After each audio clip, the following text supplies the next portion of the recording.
সুপ্রিয় দর্শক সবাইকে অনেক অনেক শুভেচ্ছা ভালোবাসা এবং আমন্ত্রণ জানাই চ্যানেলের প্রতিদিনের সরাসরি সম্প্রচারিত অনুষ্ঠান ওয়ালটন ল্যাপটপ তারকাকথন দেখার জন্য আপনাদের সাথে আছি আমি সুবর্ণা নওয়াদির।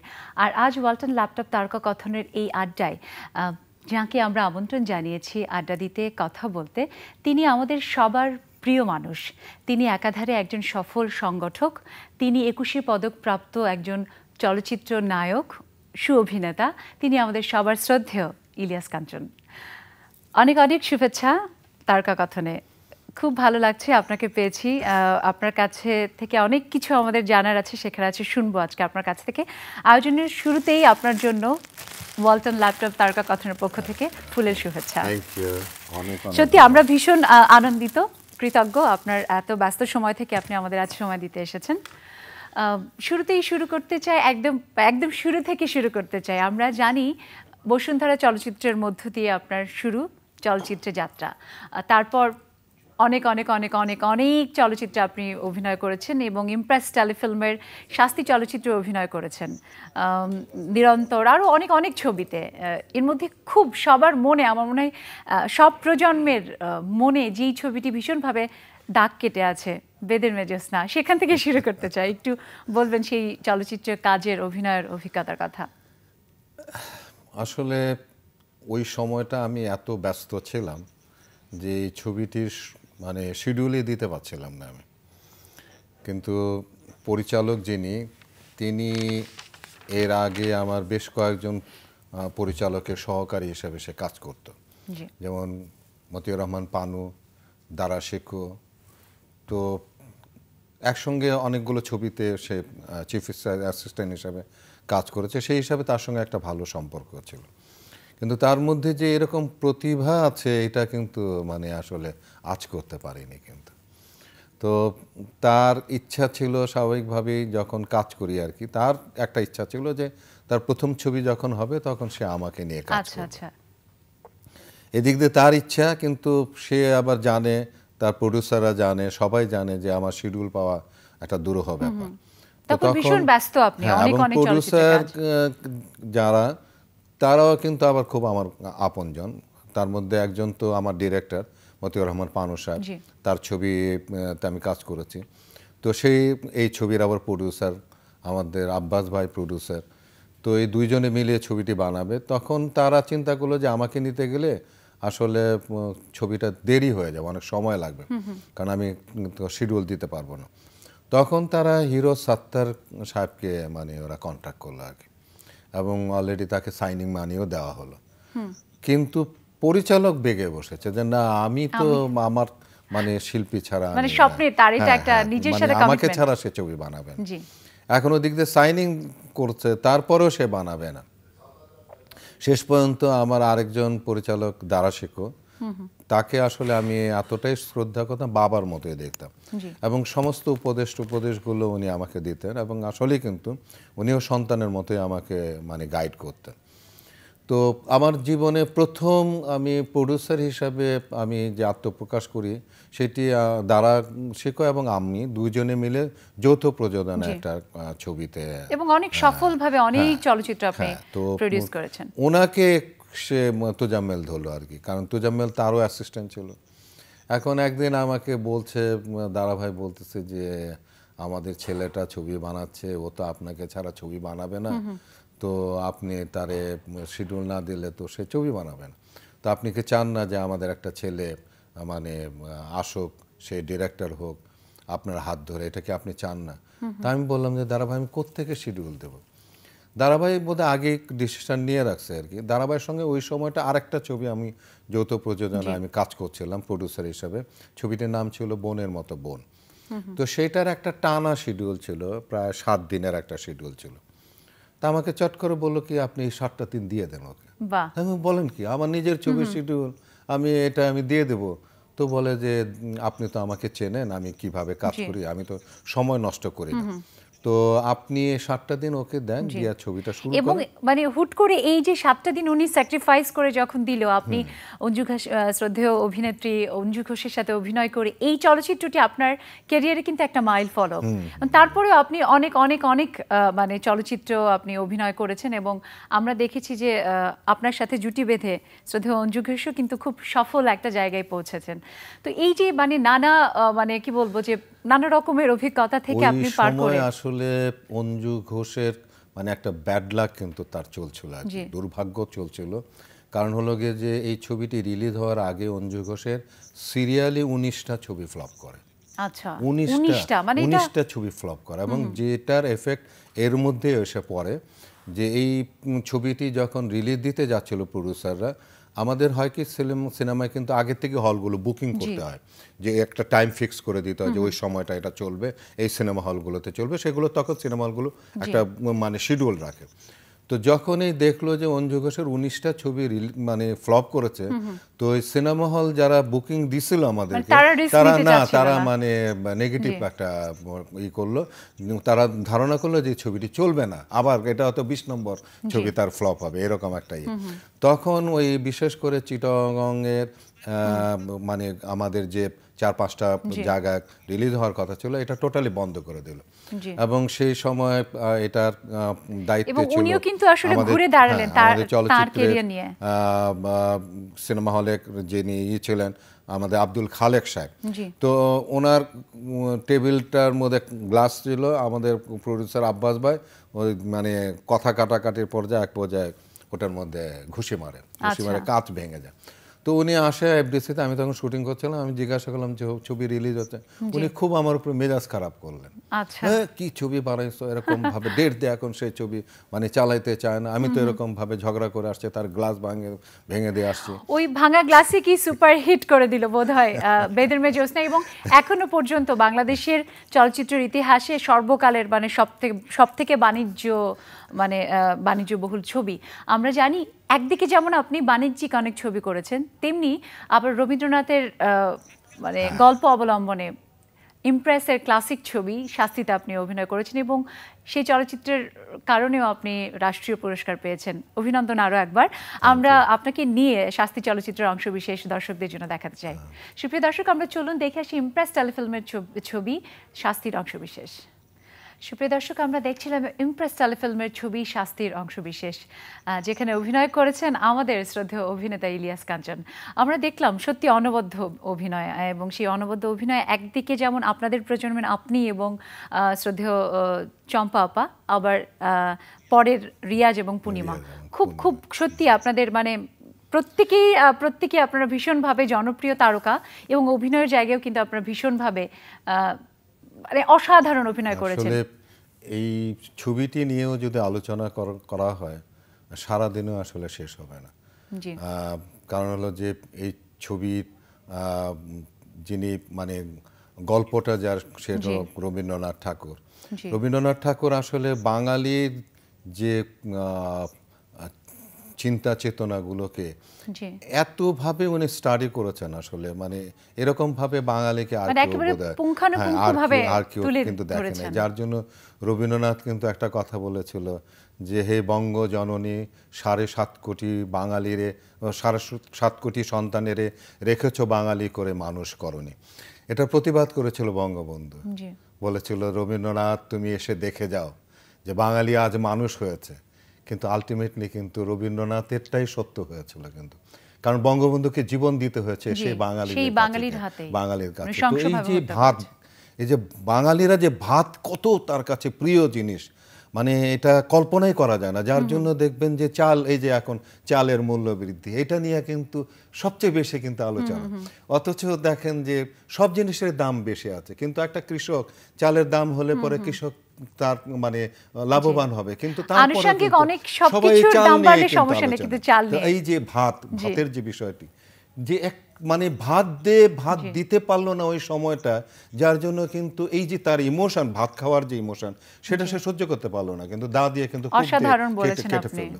এবং সেই সঙ্গে আমি বলবো যে আমি আসলে ভাগ্যবান যে ইমপ্রেস টেলিফিল্মের থেকে আমি রবীন্দ্রনাথের 2টো ছবিতে আমি অভিনয় করেছি। আরেকটি ছিল সেটি হলো হঠাৎ দেখা, জি কলকাতার সঙ্গে যৌথ প্রযোজনায় ছিল সেই ছবিটি। তো আমার মনে হয় না যে রবীন্দ্রনাথের মানে কোনো শিল্পী দুটো ছবিতে মানে উপন্যাসে অভিনয় করার সুযোগ হয়েছে কিনা আমি জানি না, কিন্তু মানে তবে আমার আপনি সেই সুযোগটা পেয়েছেন এবং যথার্থভাবে আমাদেরকে কিন্তু চমৎকার দুটি চলচ্চিত্র উপহার দিয়েছেন। আমরা যেমনটি জানি যে এবছর 17th Dhaka international film festival শুরু হয়েছে গত পরশু থেকে, এবং সেখানে আপনি কিন্তু জুরি বোর্ডে একজন জুরি হিসেবে আছেন। একটু শুনতে চাই ঢাকা ফিল্ম ফেস্টিভ্যাল নিয়ে একটু ছোট্ট করে যদি বলতেন। সেখানে অনেকগুলো ক্যাটাগরিতে চলচ্চিত্র এসছে 72টি দেশ থেকে, একটু যদি বলতেন। আমি এক্স্যাক্টলি 72টা দেশ থেকে 218টা ছবি এখানে এসেছে, মূল্যায়ন ছবি এসেছে।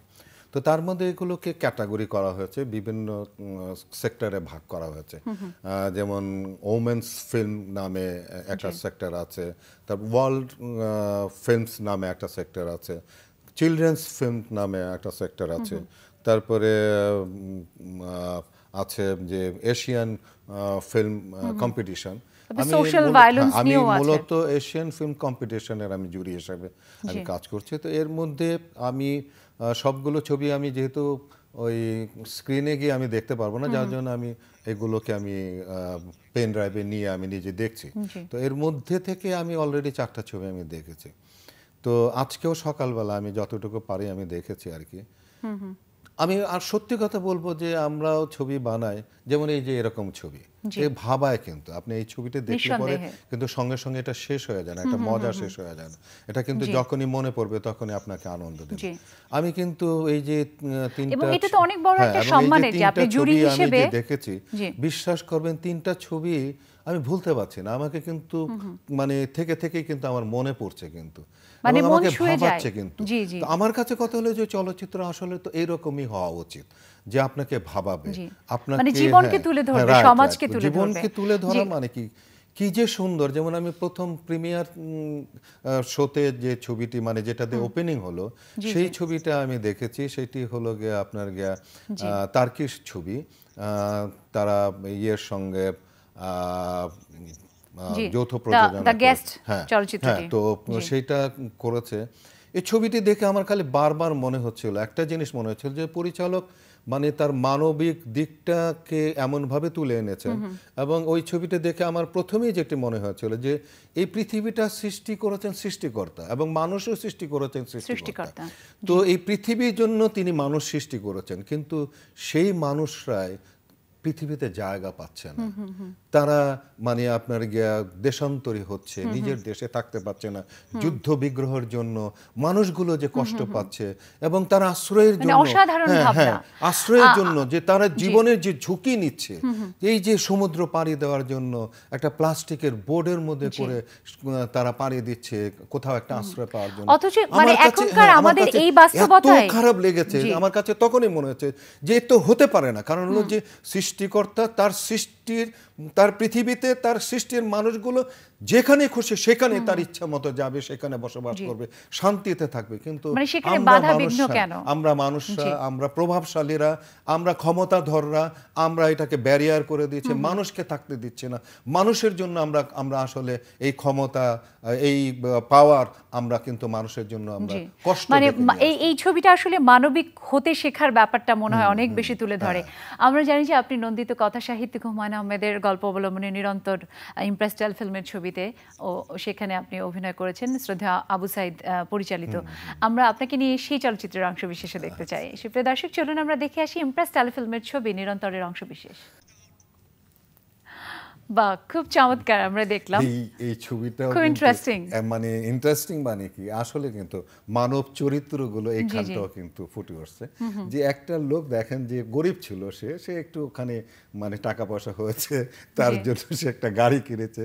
তো গাড়ির কিনেছে, কিন্তু গাড়িতে তার স্বচ্ছন্দ এবং তার যে অভ্যাসের মধ্যে মানুষের যে অর্থ হইলে পরে যে কিছু বাজে অভ্যাসও হয়, সেটিও কিন্তু এই মেয়েটি কিন্তু আসলে মানে সত্যি কথা বলে যে দেহ ব্যবসা, মানে তো তার এই মানে এই যে আমার যে ক্যারেক্টারটা, সে কিন্তু আসছে ওইখানে ওর কাছে, কিন্তু এসে তারপরে যে চাকরিটা দিতে চাচ্ছে না কেন, কারণ মানে এরকম একটা এরকম মেয়ের একটা সাথে কেন মেয়েকে, তার একটা কানেকশন? মেয়েকে ওখানে চাকরি দিলে মানে তার সামাজিক problem যে হয়। ব্যাপারটা হ্যাঁ, right, সেটাকে আসলে right. এড়াতেই সে এইভাবে বলছে। খুব চমৎকার। তো আমরা এই দেখেছি যে যে আপনি মানবিক যে এই যে আমার কাছে জি। কথা হলো যে হ্যাঁ ছবি তো এরকম ভাবাতে হবে মানুষকে, মানে এটা নিয়ে কল্পনা করতে হবে যে আসলে, জি। এবং এবং নিজের এক কথায় ভিতরেও দেখতে হবে সমাজকে তো যে উঠে আমিও আসতে হবে। এরকম কিনা, জি।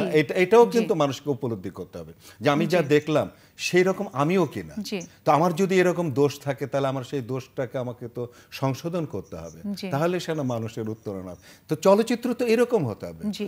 সমাজকে জীবনমুখী হতে হবে। আমরা জানি আপনার লিপসে যাওয়া খুব মানে বিখ্যাত একটি গান, জীবনের গল্প আছে বাকি অল্প। আপনার জীবনের গল্পের একদম মানে যদি বলি যে প্রত্যাশার কথা, কি বলবেন ছোট্ট করে? আমার জীবনের প্রত্যাশা হলো গিয়ে আমার দেশকে নিয়ে, আমার দেশের মানুষকে নিয়ে প্রত্যাশা। আর আমি যেহেতু চলচ্চিত্রের নায়ক, এটি আজকে আমি যতটুকু যা কিছুই সেটা আমার চলচ্চিত্রের কারণে। আজকে যে সোশ্যাল মুভমেন্ট করছি সেটাও কিন্তু এখান থেকেই, কিন্তু কারণ আমাকে চিনে বলেই কিন্তু আমি এটাকে করতে পেরেছি আর কি। তো যার জন্য চলচ্চিত্রের এখন যে অবস্থাটি, আসলে সত্যি কথা বলতে যে এটার উত্তরণ আমি চাই। নিঃসন্দেহে, এটা হলো আমার কারণ আমাদের চলচ্চিত্রের ইতিহাস আসলে খুব হ্যাঁ, সমৃদ্ধ। আমরা চাই আমাদের এই চলচ্চিত্র সামনে এগিয়ে থাকুক। আমরা জানি যে আপনি আপনার কাজের ফাঁকে গাড়িতে, জ্যামে সবসময় গান গাইতে শুনতে পছন্দ করেন। আজকে যদি সম্ভব হয় আপনার কাছ থেকে আমরা দু লাইন শুনতে শুনতে বাড়ি যেতে চাই। আপনার জন্য পাঠক সমাবেশের পক্ষ থেকে বই রয়েছে, কারণ আমরা জানি যে আপনি বই পড়তে খুব পছন্দ করেন। ওকে, থ্যাংক ইউ। অনেক ধন্যবাদ। জি, আমরা শুনবো তাহলে আপনার গান শুনতে শুনতে আমরা বাড়ি যাবো। আমি আমার ছবির দর্শকদের গান কাছ আমি থেকে গাবো না, আমি জি। এই গানটি প্রায় গেতাম আর কি। কারণ প্রত্যেক মানুষের জীবনে কিন্তু দুঃখ আছে, এবং দুঃখটা আসলে আমরা সবসময় যে কেঁদেই যে আমরা প্রকাশ করি তা না। অনেক সময় এটা অনেকে শুরু বলে হয়েও যে সেটা বের হয়ে হ্যাঁ, আসে। অনেক সময় আমরা শুনবো, আমি দর্শকদের কাছ থেকে বিদায় নিয়ে আপনার গান শুনতে শুনতে আমরা বাড়ি যাব। সুপ্রিয় দর্শক, এই ছিল আমাদের আজকের ওয়ালটন ল্যাপটপ তারকা কথনের আয়োজন। নিশ্চয়ই ভালো লেগেছে। আমরা আমাদের শ্রদ্ধেয় অভিনেতা ইলিয়াস কাঞ্চন সম্পর্কে অনেক কিছু জানতে পেরেছি। এখন তার গান শুনতে শুনতে চলুন আমরা বাড়ি যাই। আগামীকাল আবার দেখা হবে নতুন কোনো অতিথিকে সঙ্গে নিয়ে। সে পর্যন্ত সবাই ভালো থাকবেন, সুস্থ সুন্দর থাকবেন, আর থাকবেন চ্যানেল আইয়ের সব আয়োজনের সাথে। হে আধার কখনো যাবে না মুছে, আমার পৃথিবী থেকে। আলোর পথে আর কেউ নেবে না, আলোর পথে আর কেউ নেবে না কখনো কে ডেকে।